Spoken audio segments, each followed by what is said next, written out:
peer-to-peer session. I hope many of you, I think I know that many of you were here for our keynote that we just got done with, talking about sabbaticals and the power of rest and how leaders prioritize wellness at their organizations. A really great conversation. And now we're going to shift gears a little bit, but stay in that kind of similar headspace when thinking about the people at our organizations, how we empower our staff to really be true change makers. So just so you all know, if you haven't been part of one of our peer-to-peer sessions at the summit before, we're going to kick off with a few slides to kind of just ground folks and some thinking about this topic around how we empower staff. And then we'll actually go into group conversations, peer-to-peer conversations about this to kind of hear from and learn from each other about what we're doing at our organizations to help empower our staff to be kind of true change makers in the work. So with that, the first section, we'll talk about it again.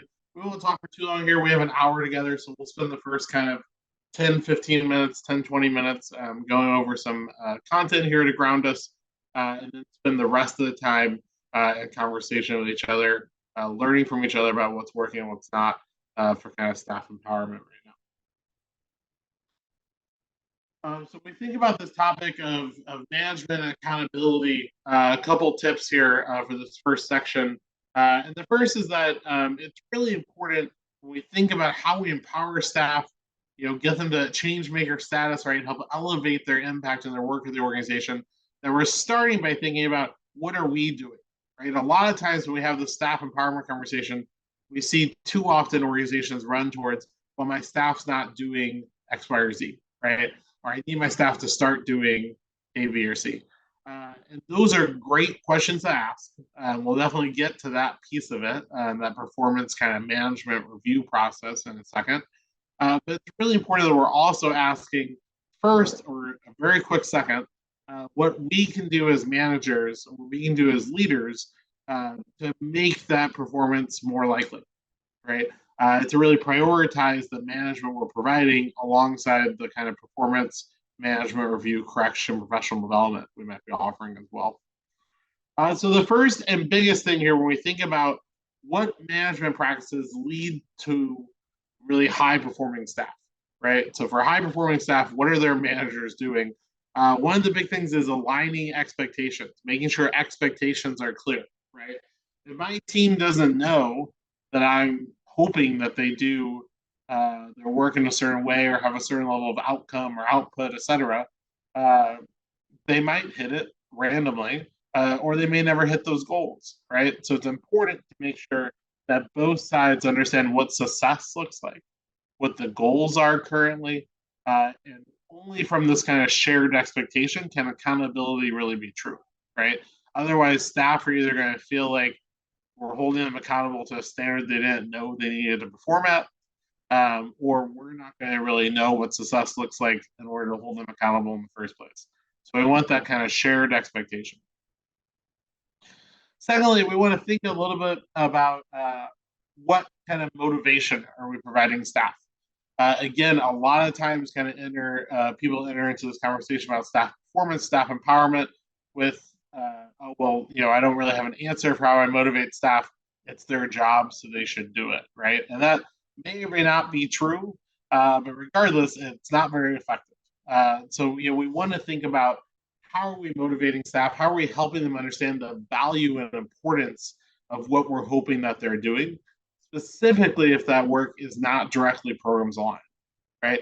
For some of our staff that are frontline program staff, they see every day probably the impact of their work. So they may not need a lot of external motivation from us. But for a lot of our other staff, they're either senior program leaders who aren't on the front lines anymore, development staff, finance, ops, administrative assistants, any of that, they may not necessarily see the direct impact of the work that they're doing.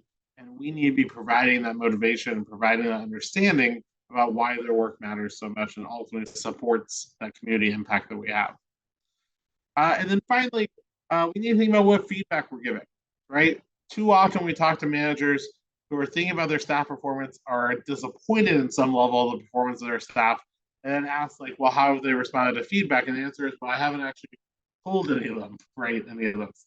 I haven't actually offered that feedback offer that direction, offer that support to possibly change, improve, shift the performance of the team. So it's really important. We're giving feedback. We're giving feedback regularly. This can't just be a once a year at the performance review type conversation. It needs to be a normal thing that we're doing on a regular basis. We're also getting feedback from them for us on a regular basis as managers. The feedback should really be future focused, right? We'll talk more about this today, but also in other sessions across the summit. But when we're offering feedback, it's not punitive. It's about kind of shifting future behavior, right? So we're saying, hey, this hasn't happened the way we hoped it would. We have those shared expectations. This isn't living up to it. Here's how we want to do this differently, right? Or here's what we might be able to do, or how can I support you to do this differently, right? Focusing on the specifics and focusing on that both of us are going to have a role with it. Second thing we wanted to talk about for this kind of management accountability piece is having a professional development plan for all staff. So an individual development plan for every staff member that we have, or every long-term volunteer that's interested in growing some skills. And really what we're doing here is just trying to map out what skills or experiences do we want to help staff build.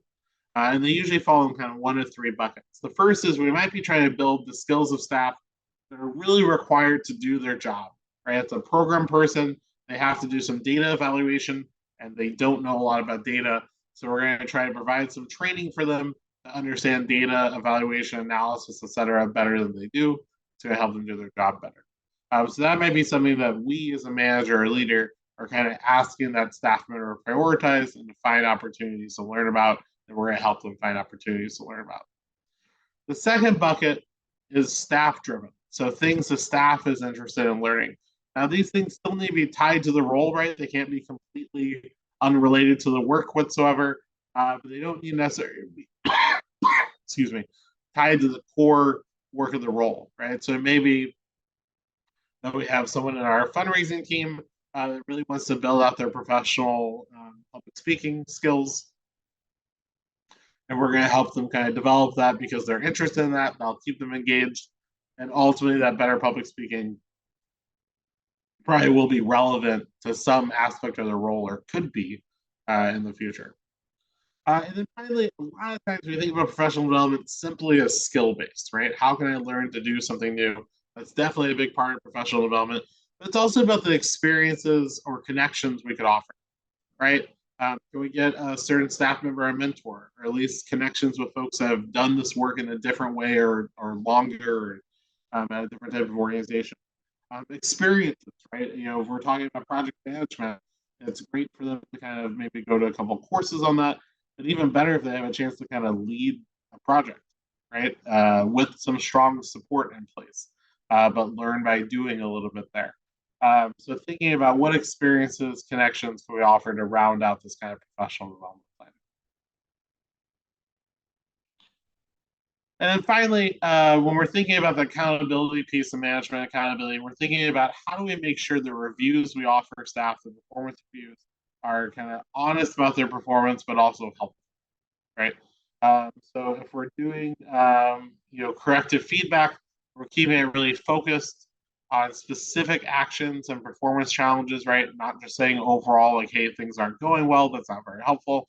Really referencing specific things we think need to change and why we think they need to change. The majority of it is future focused, right? So our breakdown of a typical performance conversation, if there is kind of a corrective element to it, is that about the first 15% is really just defining what happened. Here's the specifics, right, around X, Y, or Z thing that didn't go the way we hoped it would. And then the next 25% is really around kind of why it happened and also why it matters that it happened, right? So they understand the stakes a little bit. You understand from them kind of why they feel like it happened in the first place. And then the next biggest piece, right, about half the conversation overall is how we're going to progress, right? That's the real focus is that, okay, this happened and it matters and we know kind of why it happened. What are we going to do about it, right? And that could be skill building. It could be processes we're putting in place. It could be mentorship we're providing. It could be support we need to offer them. But what are we going to do next? And then finally ending with some kind of strong action steps there. Within that, I already mentioned this a little bit, want to make sure these performance conversations also include how they'll be able to get support from us.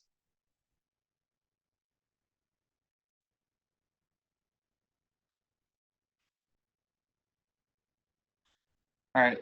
The second thing we want to talk about briefly here before we have some peer-to-peer conversations is around values. So one thing we see that's really helpful with, again, when we're thinking about the staff empowerment piece, how do we get staff to the next level of performance and impact at the organization? A lot of that we see for our partners comes down to really infusing values into the work. So staff feel really kind of committed and fully engaged to the work that they're doing. So one way we do this, we have a template for this. It'll be, if it's not already in your workbook, it'll be in the final version we share out after the summit. But it's basically mapping our values, right? Let's say we have 3 or 4 values. Those are the rows in this kind of Excel spreadsheet against the columns of our major work, right? So our annual fundraiser event, program A, program B, whatever our kind of big buckets of work are. And we're mapping it against our values to see how our values show up there. If we're committed to collaboration, how is collaboration showing up when we're planning that fundraiser event? How's collaboration showing up when we're executing on our main program, or when we're creating our budget for next year, right? Whatever those kind of big buckets of work are. And why this is important is we want to make sure staff understand the real commitment to those values and how those values can be showing up in their day-to-day work. And from the 2 organizations we have talked to that separately implemented this kind of values-based work grid, their staff were now thinking about the values on a more daily basis and causing their work to be stronger as a result, and also feeling more engaged. Second bucket here, when we're thinking about kind of values into action, right, is that the areas that don't feel aligned, we want to commit to change, right? If we all know that one of our values, right, is around justice or equity, right, kind of people first, but every time we do our fundraiser event, our staff is just worn down and exhausted, right? And it is an uncomfortable sprint to make that happen. Those things aren't really aligned, right? That's not going to be aligned with our values there that we just said about people first and justice and equity. So how are we going to redesign some of our workflows to be more values aligned, so staff know that we're really kind of committed to that? How we kind of can embed values in that work, right? Again, we're putting that into the work grid that we just talked about. We're putting values into the performance review. So in addition to our typical performance review around kind of goals and outcomes, et cetera, we're evaluating staff on, did these values kind of show up in how you did your work this year, and bring it down to really kind of definitive behaviors that they may or may not have shown. Again, with collaboration, are they bringing in other team members? Are they informing people what they need to know, et cetera? Making sure the board is aware of these values so that the staff know that ED is being held accountable to both living into these values themselves, but also implement them across the organization. And then finally, every couple of years, really great to kind of refresh this work, right? You don't necessarily need to refresh your values every couple of years, but refreshing that grid, refreshing the performance review, making sure the values, the way we're talking about them and implementing them, is still accurate. And the final piece here we want to talk about in terms of values and kind of strategy, in terms of staff empowerment, is a goal cascade, which is a fancy way of saying how we tie individuals' workflows and goals to our overall strategic plan and strategic direction. So thinking about, from our strategy, right, which are big goals for the organization, often multi-year in nature, at least kind of 1.5 to 3 years, depending on your strategic plan or the strategic goals you've adopted. These should be really measurable. These are the core of our kind of strategic direction, right? From there, we break that down to a 12-month work plan. So this is a work plan that has the kind of agreed upon activities we're going to do to accomplish those goals, right? One of our goals is revenue diversification. This is going to include some of our fundraising activities that are going to help us accomplish that, right? So our work plan is our 1-year set of work activities. It doesn't include every single thing, but includes all of our major kind of projects. And then finally, from that work plan is where we're going to roll this down to the individual staff level, where the individual staff is having annual goals and an annual work plan themselves. that collectively rolls up to that organizational goal. So, a junior staff member may have a goal to kind of contact and research potential donors for us. The mid-level staff, not all of us have these different levels of staff, but if we did, the mid-level staff, right, might have a goal around actually connecting with these prospects, developing an early relationship, and then the senior staff might actually have the goal of implementing, actually getting them to give, right, or getting them to an event or something. So the goals may look different depending on the level of staff, but all those staff then know how their work rolls up to the work plan, which rolls up to the strategy, making them more engaged with the work that they're doing. Then the final part we want to cover before we turn this over for kind of a pure conversation around staff empowerment is the change management piece. This is something we're getting asked by a lot of our partners about coming into the summit this year. About a lot of things are still shifting. My staff are tired of that. How do we deal with that? We'll talk more about this in a couple other sessions over the next couple of days, but a couple of quick tips here. The first is really about the communication of change, and we see this as actually probably the biggest opportunity when it comes to change management for staff is how we talk about the change itself. So a lot of times, because we have enough things changing at the organization or enough things changing in the community on a regular basis, it's easy for our teams to feel like everything is shifting, right? Everything is new, everything's constantly changing, right? I'm exhausted by it. What we know is that for most organizations, that's not the actual case, right? You're probably not shifting your programming at the same time you are your fundraising strategy and your strategic plan and your ops and your brand, et cetera. There's a couple pockets, right, that are changing. So it's really important to help scope that for our staff and walk them through. Here's all the things that aren't going to be different, right? 95% of our work, right, 95% of what we're doing is going to be the same tomorrow as it was today. But this 5% is changing. Here's why. Here's how to understand it. So helping scope that so not everything feels like a change, but it feels a little smaller and more manageable. Along with that, being really authentic about the fact that there are things we can't know, right? If we're rolling out some new program, if we're rolling out a program expansion, I can't tell you everything that's going to happen with that over the next kind of 6 to 12 months. I can tell you what I think. I can tell you what we're planning for. I can tell you our contingencies. I can't tell you everything. So acknowledging that, naming that uncertainty, and asking for concerns they have. Even if we can't solve those concerns, by saying it psychologically, they're less anxious about those concerns, right? And they feel more supported knowing that the group is kind of holding this. And finally, anytime we're talking about change, we're talking about clear next steps, what milestones are coming up next, so folks feel like there's a sense of progress and we're taking this kind of big thing and breaking it down in a tangible way. We want to be thinking about, for the changes or new things we're doing at the organization, who's going to be impacted, right? So if I roll out a brand new program, that does not impact all my staff the same way, right? My fundraiser probably needs to know about it so they can fundraise for it. They don't actually have to do it. Our ops person, right, may only be involved in a small way, or our program person is going to have a ton on their plate.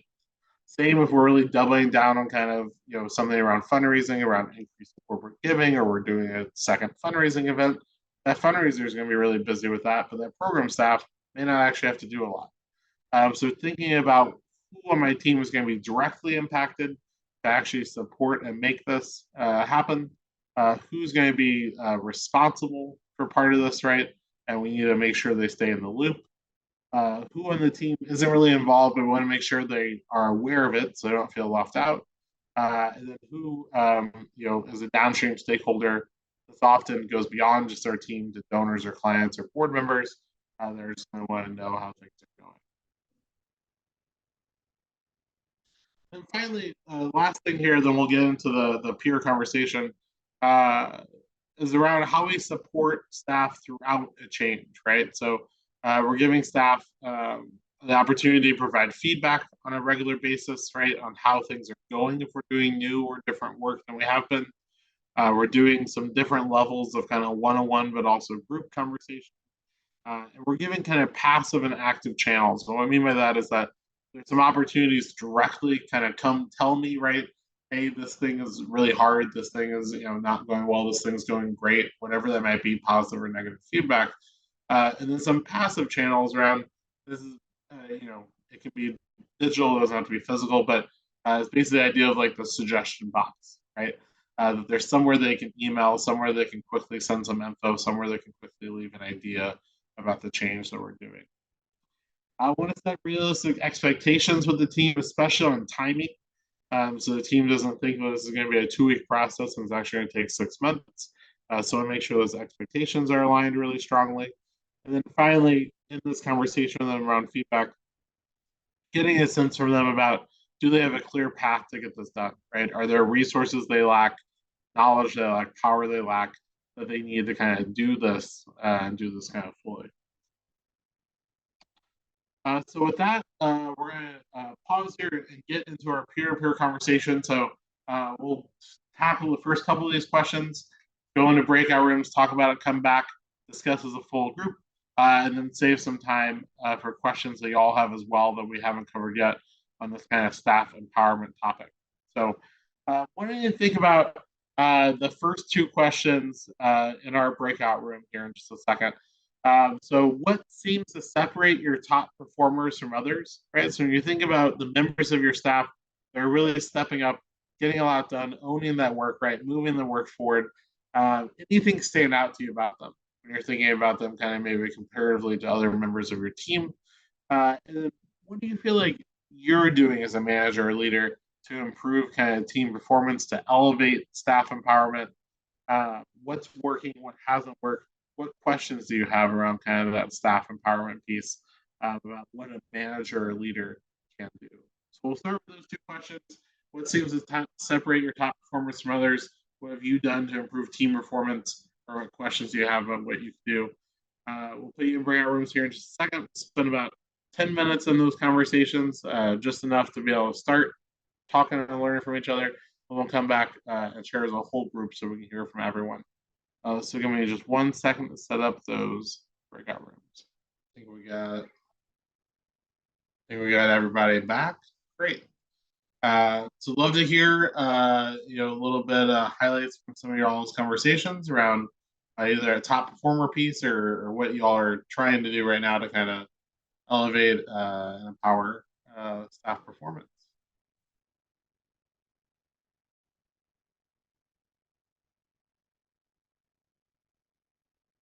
Yes, yeah, go ahead. Feel free to unmute and jump in. Hey everyone, my name is Sagar. I work at American University in Washington, D.C. with the community engagement side, so connecting students with nonprofit opportunities. And one of the things that we discussed in ours is, I think the overall theme was the investment within the people, especially when it comes to smaller organizations. It's how can we frame some of the changes as not only organizationally relevant, but how are they relevant to the individuals that, make up the team? So this idea of succession planning, I know, is one that's really, important to me. It's when there's responsibilities that are changing, having the title maybe change too to encompass the new changes around the role. Uh, Also asking questions like, what does success look like for you in that first year within this kind of newness, and what are the systems that they need in order to help them support? And oftentimes there's gaps, whether it's the training or education of the team member, or even the new system itself and the functionality around it. So how are we doing an actual analysis on the gaps of it? There's a model called the polarity change model, which I'm happy to share more like offline if I can put my email or something in the chat.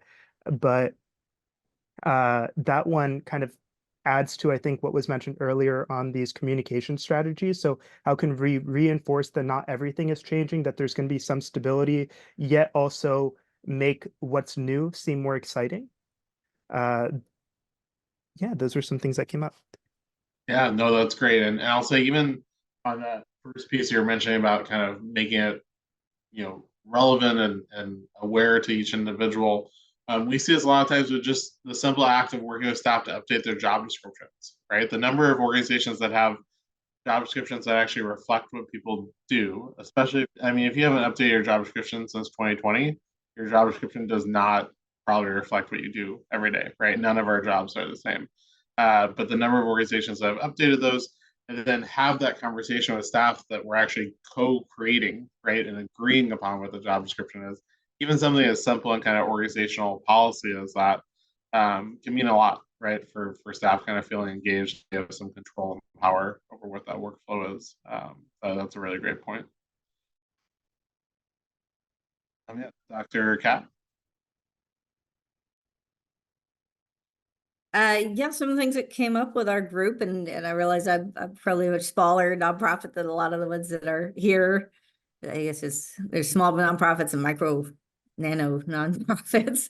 But talking about getting a point where we can actually have the revenue to bring on someone on a regular basis as a contracted virtual assistant versus a direct hire. And the challenge of really trying to train them up to a point where it's not just on a project by project basis, that they can, that they understand our community and our culture and who we work with, and just, and have some consistency. We heard from someone who talked about, the value of really working with HR throughout the hiring process, to be able to identify red flags that might come up that HR might miss, or of really doing a proper onboarding, not just throwing people in and having them feel completely overwhelmed. Somebody mentioned about with activities that happen outside of work hours, development events and whatnot, are people going to show up? And particularly with interns, and actually it's funny to hear from AU, since I worked extensively in the past with AU interns and really help them to develop and learn and help them get hired places with our contacts, and that there's been a real shift that I've seen among interns of, like, students are being told not to take an internship unless they're paid, unless they're paid minimum wage, which in DC is now almost $20 an hour, which the staff might not be getting, or the founder might not be getting, and so it seems like it's tougher to get those. The students are coming out not feeling like they don't have work experience, and yet are having that message that they can't work unless they're getting paid. And that's a real struggle also, that there's so much that we can give. The last intern I had, within 6 weeks, I got her a job, which sucks because now I got to get a new intern. But there's a lot of value in training that goes into working with interns. Well, and I'll say, a lot of, even in this conversation, we've been saying just the word staff, but we often, many of our partners we work with are small enough that it's a no paid staff or a one paid staff organization. So when we're saying staff, that also kind of counts for those unpaid staff that might be long-term volunteers, also counts for interns, part-time folks, right? And obviously the ways we can motivate those different groups change a little bit based on kind of their kind of formal relationship to the organization, but the heart of it and the core of it stays the same, right? About kind of ownership and empowerment, right? And even the job description piece is something we recommend for interns or long-term volunteers, that they have a job description because they're doing a job there, right? So that's a really great point. Thank you for kind of mentioning that. Other things that stood out to folks from their conversation, or also other questions that folks have that maybe we haven't covered yet that they want to hear from others, or for what we're seeing in terms of kind of staff empowerment. I can briefly speak. In our group, we talked a lot about like 3 key things we hit on was, so like having a fresh set of eyes. So we talked about like more seasoned or like tenured staff or like people involved. And it's always good to kind of have people who have a fresher set of eyes, who aren't afraid to kind of like be like, hey, maybe let's see this working this way, and then collaborating as well with other people in different departments. And then we also talked about feedback. So a lot of the top performers are just people who are like the go-getters, I guess you could say, are those individuals who are asking for feedback, whether it's like during your performance review, your weekly or monthly check-in with like their direct supervisor or leadership, and then taking that feedback and making sure it's like a parallel alignment with their goals and the organization's goals, rather than it being like a constant like perpendicular, like you're bumping heads with each other. So that's kind of the things that we honed in on. No, that's great, and I think that that feedback part Such great advice. That's often the advice we give, for instance, interns when we have them. We're like, ask questions always, right? But part of our job then, kind of flipping that to what can managers, leaders do to make that more likely, is making the space safe enough, right? That folks feel like they can proactively seek that feedback. And it's not going to be constantly like, oh, you're doing everything wrong, right? Or like, do this differently, but I'm not going to tell you how, right? Or give you the resources to. So making that kind of safe space and also resource space that doesn't necessarily have to cost anything, right? We probably have the expertise within. And that's the other piece too that you mentioned that I really liked, that we've seen some of our partners do really well. A lot of our partners for a while, and especially 22 and 23, we're hearing we're really struggling with staff that were there before COVID and staff that had hired recently, not necessarily connecting, right, or feeling kind of a cohesive culture. Some of that was the virtual work, but some of that was just, they kind of came from two different worlds, right, in terms of their relation to the organization, possibly. So having that kind of cross collaboration, especially with staff who don't typically work together, right? Your ops person or your programs person, right? Or your program director, development director, like whatever it might be, but folks that necessarily based on their job description aren't necessarily doing projects together on a daily basis. Having them have a chance to learn from each other, connect, find a project that kind of leads to some collaboration there. We've seen a lot of our partners talk about that's really great for both the culture building piece, but also for their engagement and learning, right? Even more so if it's kind of a junior, senior staff collaboration. That's a great thing that reminded me of some of those examples we've heard from our partners there. Other questions folks have that maybe they were hoping to talk about when it comes to kind of staff empowerment or kind of kind of top performance? I kind of have a question. So with our organization, we are attempting, or like in talks at least, of instilling like when we have like events or something that goes on like in one department or program, trying to get others involved as well. So it's not just like all one, I guess, department doing it.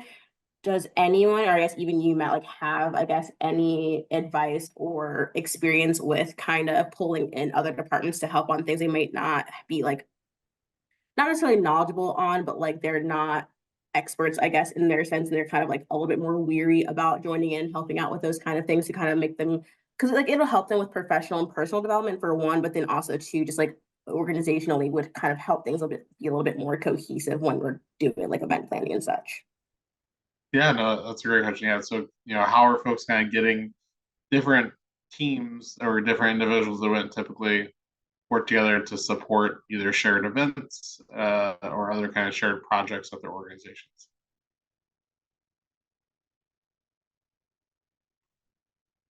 Anyone have any thoughts there?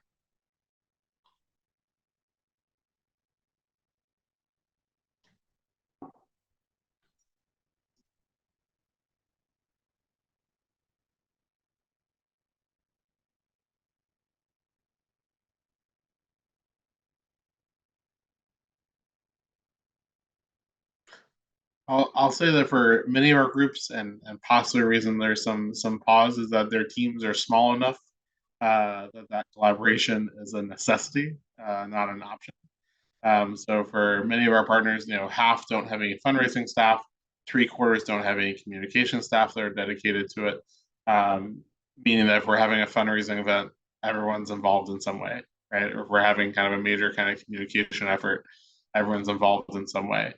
So I think sometimes that collaboration is kind of the result of the necessity of it for team size. Otherwise, I think it's really important. This kind of isn't a direct answer about the kind of individual event. How do we get someone involved, or individual project? How do we get someone else involved? But a level higher than that, the two things we really encourage organizations to make sure that every staff member, intern, et cetera, really understands for the organization is the current strategic plan or strategic goals the organization has, and then the current development plan and fundraising plan. And why we really encourage folks to know both those things is that we see that kind of strat plan, right, as the GPS, and the development plan is the gas that's going to get us there. And even though some of the team is really focused on the fundraising piece or the communication piece, some of the teams really focus on the program piece or other pieces of our strategy, and few people other than ED are probably thinking about all of it. we want our staff to understand, like, here's the big priorities for us right now, right? Here's the strategic things for this organization. Some of it's relevant to your individual workflow, some of it's not. Here's the main ways we're trying to finance and fund that work. Some of it's relevant to your workflow, some of it's not. But I think the more staff we've seen have kind of understood those big kind of strategic pieces, the more likely they are to engage or want to engage or understand how to engage with some of that work that's happening that might be outside of their traditional role. So that would be the first thing I would recommend, is really making sure that strategic understanding is there for staff. Great. We just have a couple minutes left. So any final questions folks have before we wrap up for lunch? And then I'll also tell you a little bit about the afternoon so you all know where you're at.